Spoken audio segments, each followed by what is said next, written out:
बघा दिवस मावळला, एवढं सरपण काढलं मी, एवढं सरपण काढले तरी अजून मांडायचंय सरपण. केवढा फटा काढलाय तुम्हाला दाखवते मी. हो का, एवढा फटा काढलाय, वरी चढून काढलाय.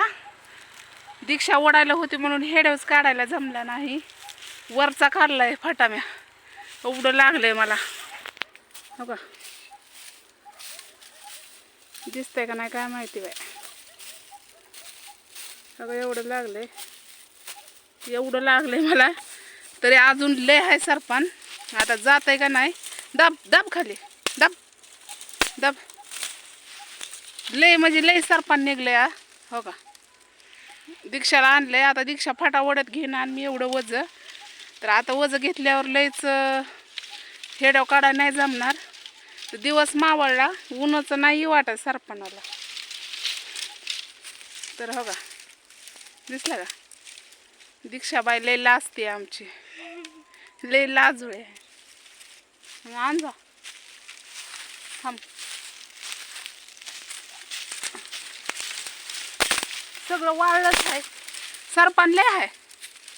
हा ही फॉरेस्ट आहे आमच्या इकडलं. बघितलं का कसलं झालं या. तर सरपणाला आलोय. आता याचं फट मोडायचं ते मला, फट काढायचे तर. आणि मग दीक्षा ओढ्यात घेईन आणि मग मी ते वज घेईल. आता तिला उचलून माझ्या डोक्यावर जमतंय का नाही काय माहिती आता, पण तसंच उचलावं लागल.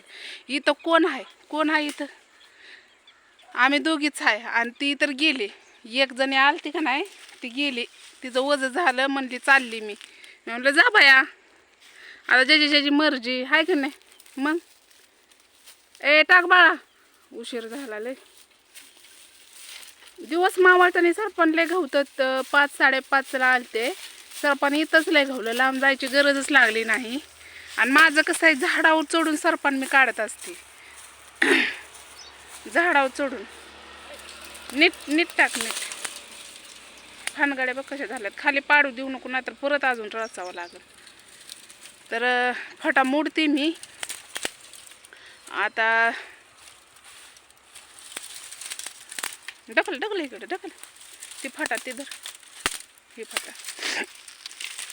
तर चला, छोटासा ब्लॉग बनवला होता, नक्कीच कंटिन्यू करा. हे बघा, एवढा फटावरी चढून काढला. एवढं सरपण दीक्षाने काय येचलं, मी काय येचलं, वरचं काय काढलंय. आणि नारड्याला कोरड इतकी पडली, प्रमाणाच्या बाहेरच पडली. तर हेडव आवडला असला तर नक्कीच गरिबासाठी, आपल्या ताईसाठी, आपल्या अन्वीसाठी नक्कीच लाईक करायला विसरू नका भावा बहिणींनो. तर घ्या, असंच नवीन ब्लॉग तुम्हाला बघायला भेटतील. तर कंटिन्यू करा. आणि हा हेडव उद्या पडेल, नक्कीच बघा. बाय.